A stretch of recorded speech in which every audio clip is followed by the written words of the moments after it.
Hello, hello, hello, everybody. Good morning, good afternoon, good evening to you. Welcome back. We're going to be reading the next and the last section in chapter 6 here.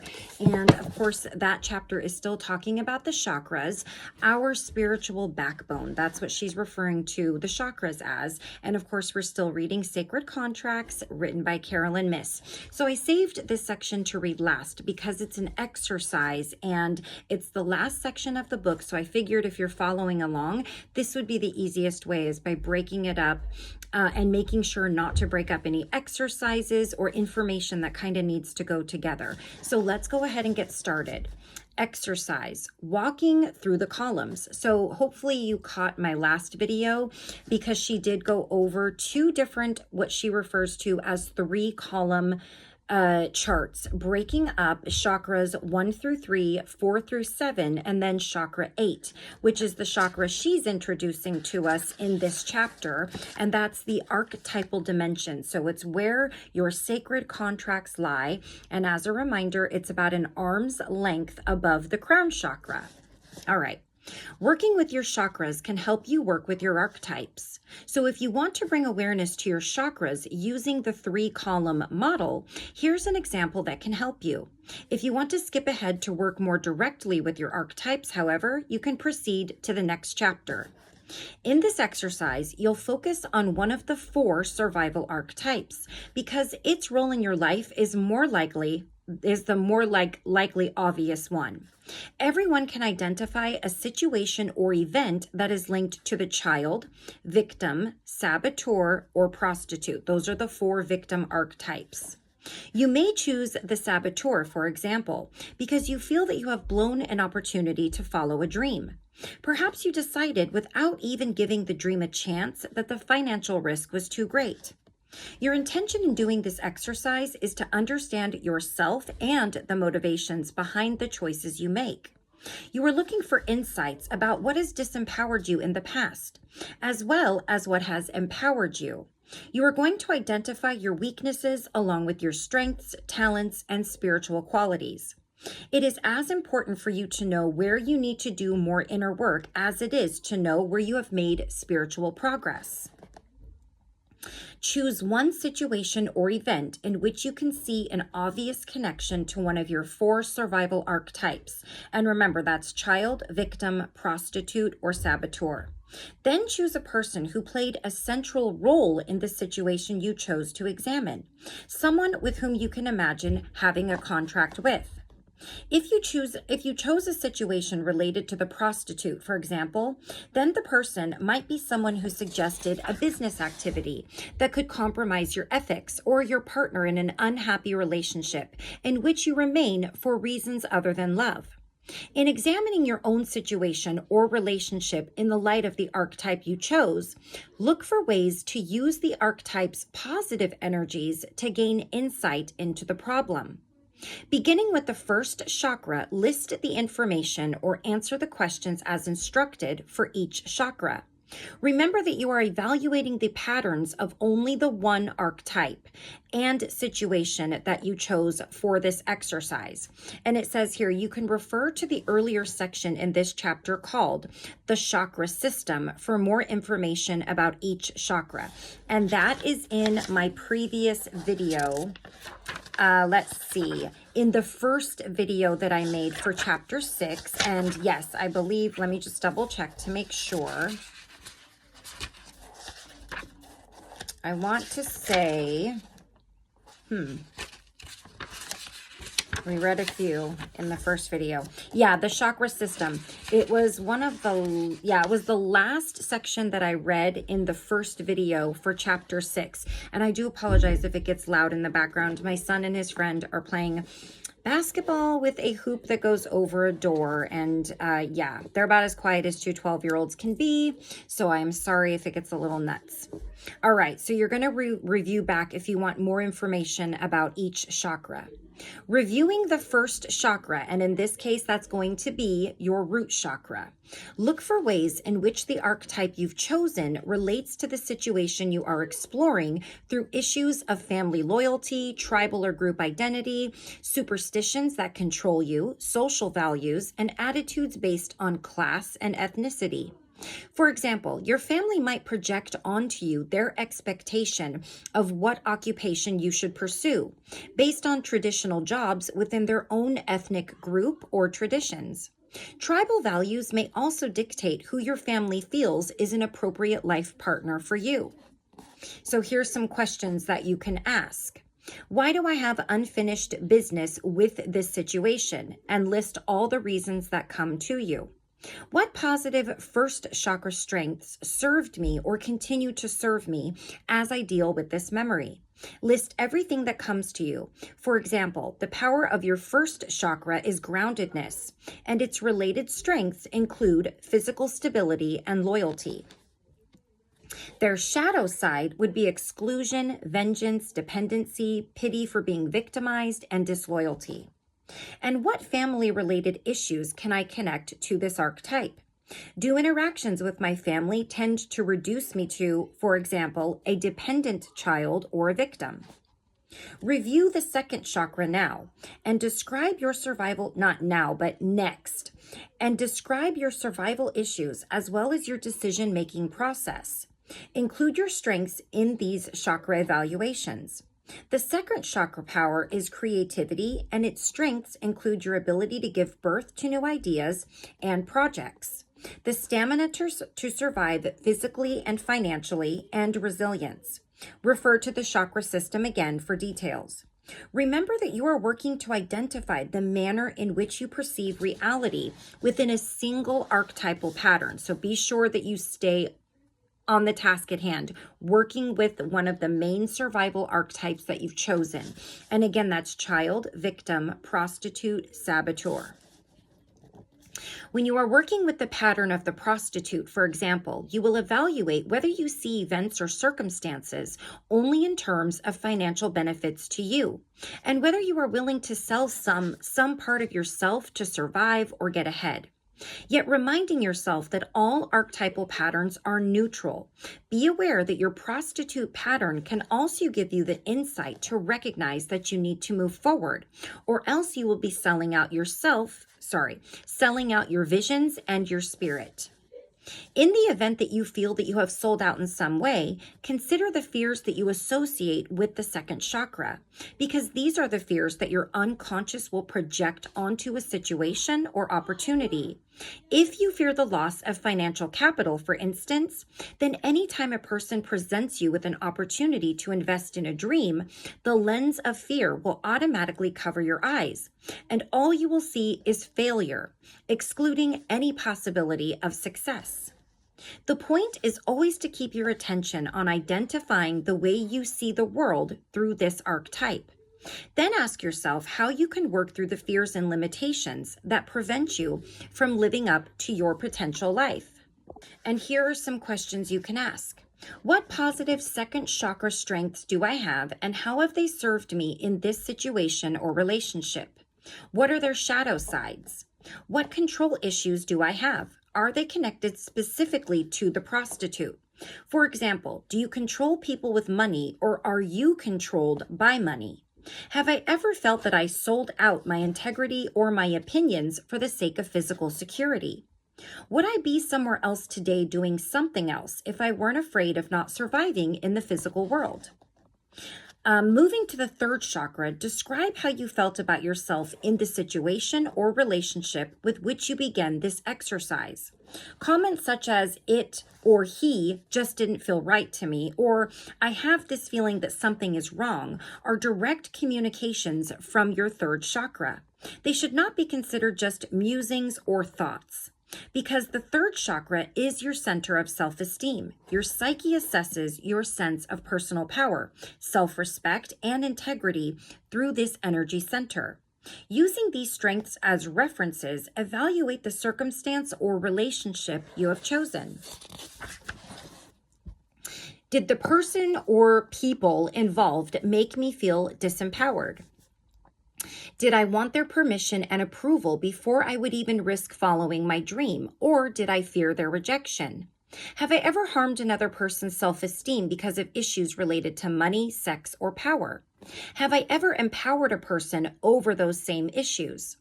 Your fourth chakra evaluates your feelings about the situation you are examining, automatically analyzing the potential of a circumstance or relationship to either nurture you or hurt you emotionally.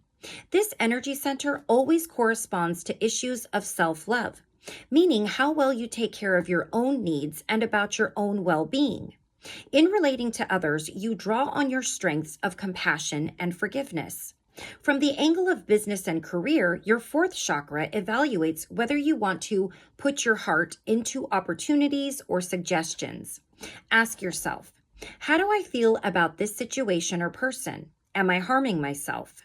Am I compromising my emotional well-being by doing or agreeing to something that doesn't feel right to me? Am I bitter because of something I did or said? Do I have to forgive myself for having given in to my prostitute or other archetype? For example, have I sold out or caused another to compromise his or her integrity? Move your attention into your fifth chakra, whose energy helps you formulate how you intend to communicate externally within a situation or relationship. You choose your words and determine your tone of voice based on how you want to manage your power, drawing on strengths such as self-knowledge, personal authority, and your decision-making ability. In evaluating the event or relationship from the past that you have chosen, assess your present emotional state by asking yourself, how do I want to represent myself in this situation? Am I holding on to any unfinished business? If so, what is it? Am I prepared to do what it takes to release it? Do I feel that someone forced my choices? Did I have any choice at all? What would I choose to do or say differently now? And your sixth chakra organizes your external reality according to your intellectual knowledge, your beliefs and attitudes, and how you perceive the same forces in other people.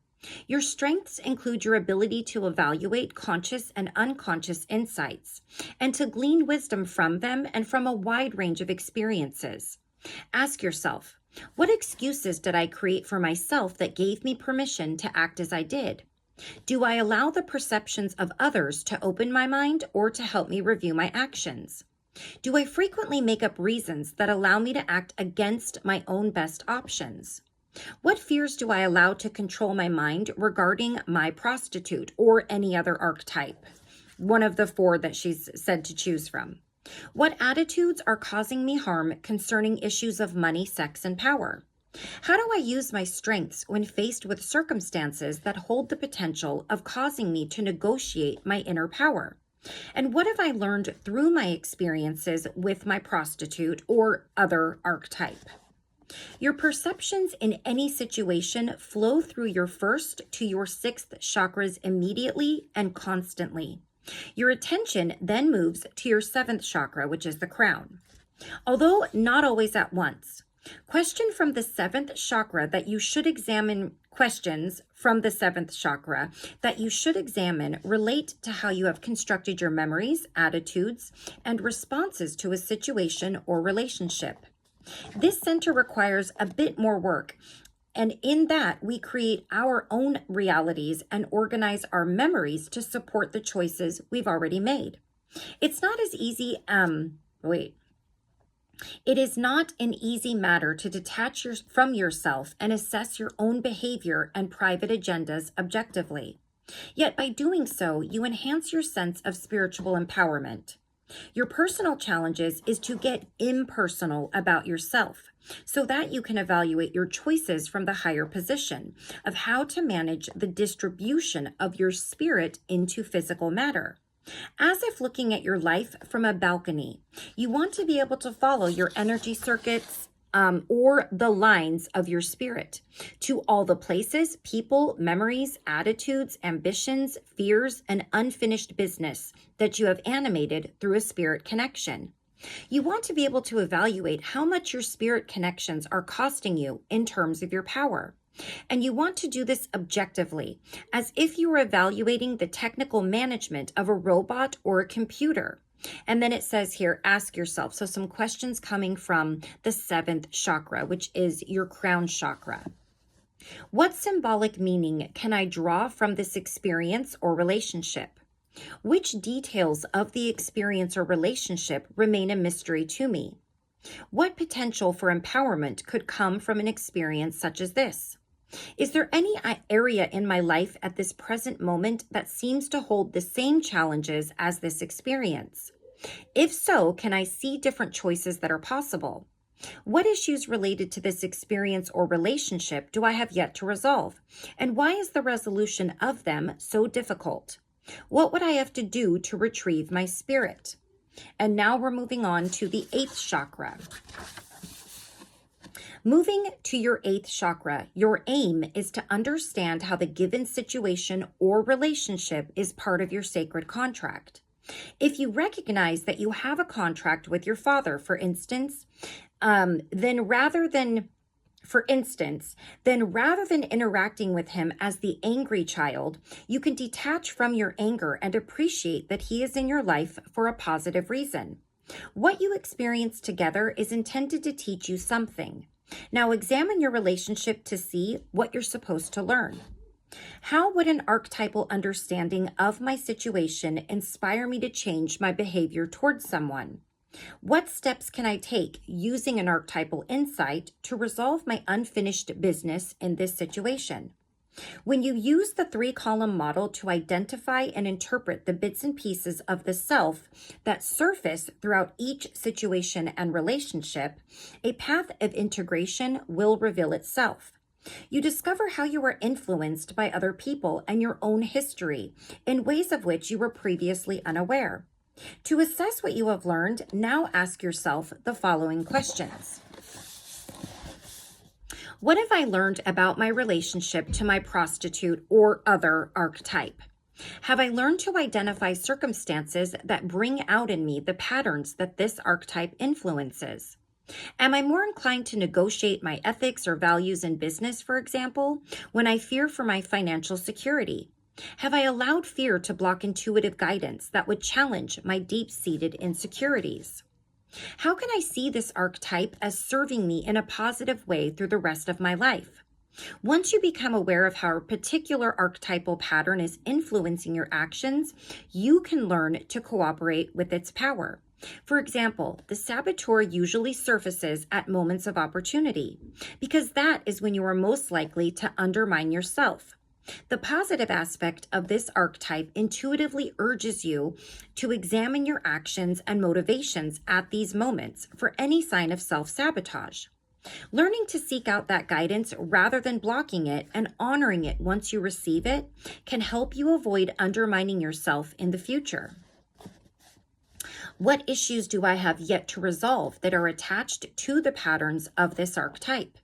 If, for example, you determined through this exercise that you have unfinished business with your mother because you feel she didn't fully nurture you, a first chakra concern, you can evaluate how separating from your family has helped you to develop an independent spirit.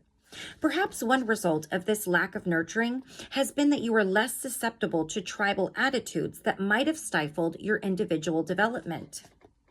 The implications of all the information you have gathered during this exercise will allow you to see yourself in an entirely different way. To hone your symbolic sight, you may need to explore more than one of your survival archetypes through the chakra exercise. But this exercise is a valuable first step in identifying your sacred contract. All right. So we'll go ahead and stop there. That completes chapter 6. And chapter 7 is titled Reinventing the Wheel. And if you're familiar at all with archetypes, there is the wheel, the archetypal wheel. I am not 100% familiar with it. I'm not even 50% familiar with it. I have seen images of it online and just in various places like bookstores and things like that. So we're going to learn quite a bit about this together. And funnily enough, they are related to the astrological signs. I think she said that earlier in the book. So we'll stop right here and we will read all about, I think it's going to be each of the 12 in the wheelhouse. And yeah, just keep on diving in deeper into this very fascinating subject where we are subject to learning oodles about ourselves, good, bad, ugly, great, and in between. And all sorts of things if you're willing to and if you're ready. And if not, this information is always here. So, all right. Well, thank you all so much for joining me. I love you all very much. Until I see you again, take care of yourself, take care of those around you, and I will see you soon for chapter 7. Take care. Bye-bye.